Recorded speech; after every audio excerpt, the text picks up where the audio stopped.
السلام علیکم دوستو، آج ہم آپ کے ساتھ عزم مسلسل کے نتیجے میں ہونے والی ایک نہایت موذی اور مہلک جان لیوا بیماری کے لیے کیے گئے علاج کی دریافت کے بارے میں بات کرنے جا رہے ہیں۔ تو دوستوں، غور سے سنیے گا کہ کینسر جیسے موذی مرض کے علاج میں عزم مسلسل کیسے اپنا کارفرما ثابت ہوا اور کیسے ایک 19 سال کی لڑکی نے ایک 19 سال کی لڑکی نے اپنے جذبے کی وجہ سے ریڈیم جیسے ایلیمنٹ کو دریافت کیا، جو کہ کینسر کے علاج کے لیے کارآمد ثابت ہوا۔ پولینڈ کے ایک چھوٹے سے قصبے میں ایک غریب لڑکی رہتی تھی۔ اس کا نام مانیا سکلوڈووسکا تھا۔ وہ ٹیوشن پڑھا کے گزر بسر کرتی تھی۔ 19 برس کی عمر میں وہ ایک امیر خاندان کی 10 سال کی بچی کو پڑھاتی تھی۔ بچی کا بڑا بھائی اس میں دلچسپی لینے لگا، وہ بھی اس کی طرف مائل ہو گئی۔ چنانچہ دونوں نے شادی کرنے کا فیصلہ کیا۔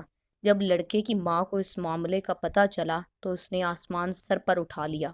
اس نے مانیا کو کان سے پکڑا اور پورچ میں لا کر کھڑا کر دیا۔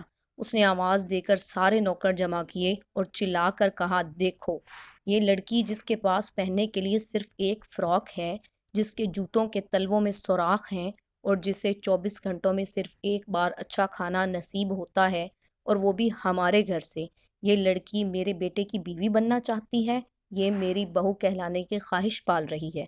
تمام نوکروں نے قہقہہ لگایا اور خاتون دروازہ بند کر کے اندر چلی گئی۔ مانیا کو یوں محسوس ہوا جیسے کسی نے اس کے اوپر تیزاب کی بالٹی الٹ دی ہو۔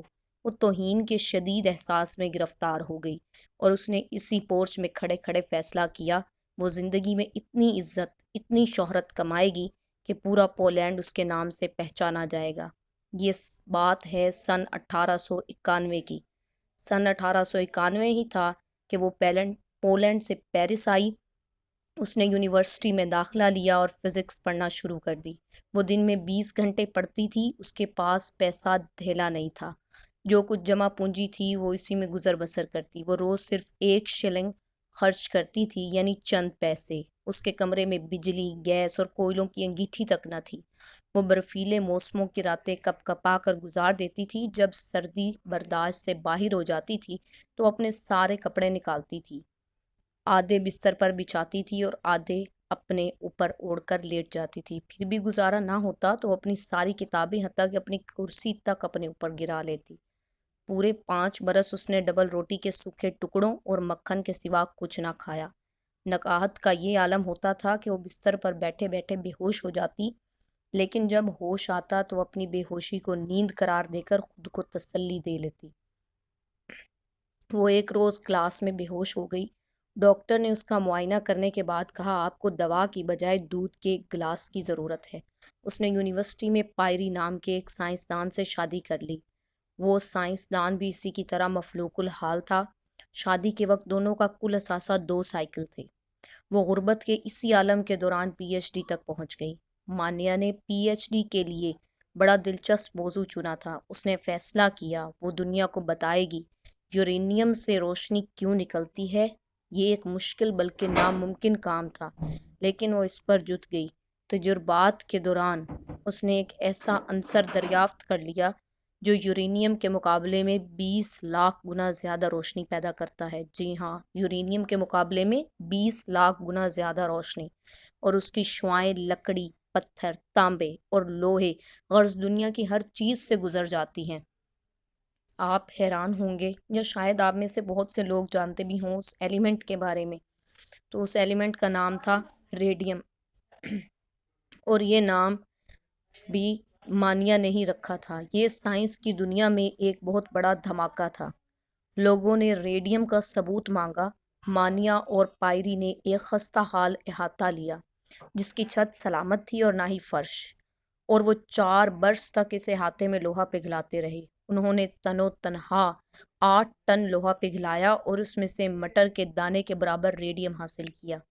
یہ 4 سال ان لوگوں نے گرمیاں ہوں یا سردیاں اپنے اپنے جسموں پر جھیلیں۔ بھٹی کے زہریلے دھوئیں نے مانیا کے پھیپھڑوں میں سوراخ کر دیے، لیکن وہ کام میں جتی رہی اور اس نے ہار نہ مانی، یہاں تک کہ پوری سائنس اس کے قدموں میں جھک گئی۔ یہ ریڈیم کینسر کے لاکھوں کروڑوں مریضوں کے لیے زندگی کا پیغام لے کر آئی۔ ہم آج جسے شعاؤں کا علاج کہتے ہیں، یہ مانیہ ہی کی ایجاد تھی۔ اگر وہ لڑکی 4 سال تک لوہا نہ پگھلاتی تو آج کینسر کے تمام مریض مر جاتے۔ یہ لڑکی دنیا کی واحد سائنسدان تھی جسے زندگی میں دوبارہ نوبل پرائز ملا، جس کی زندگی پر 30 فلمیں اور سینکڑوں کتابیں لکھی گئیں، اور جس کی وجہ سے آج سائنس کے طالب علم پولینڈ کا نام آنے پر سر سے ٹوپی اتار کر اس ملک کو سلام عقیدت پیش کرتے ہیں۔ جب دنیا نے میڈم کیوری کو اس ایجاد کے بدلے اربوں ڈالر کی پیشکش کی تو اس نے پتہ ہے کیا کہا؟ اس نے کہا، میں یہ دریافت صرف اس کمپنی کو دوں گی جو پولینڈ کی ایک بوڑھی عورت کا مفت علاج کرے گی۔ جی ہاں، اور وہ امیر پولش عورت جس نے کبھی کیوری کو کان سے پکڑ کر باہر نکال دیا تھا، وہ عورت کینسر کے مرض میں مبتلا ہو چکی تھی اور وہ اس وقت بستر مرگ پر پڑی تھی۔ تو دوستو، یہ تھی عزم مسلسل کی ایک داستان جو کہ ایک 19 برس کی لڑکی کو ایک موذی مرض کے علاج تک لے گئی۔ تو کیا ہم اگر اپنے اندر عزم مسلسل کو پیدا کر لیں تو کیا ہم اس دنیا میں فتوحات حاصل نہیں کر سکتے؟ یہ تھی ہماری آج کی ویڈیو۔ اگر آپ کو ہماری آج کی ویڈیو پسند آئی ہو تو لائک، سبسکرائب اور شیئر ضرور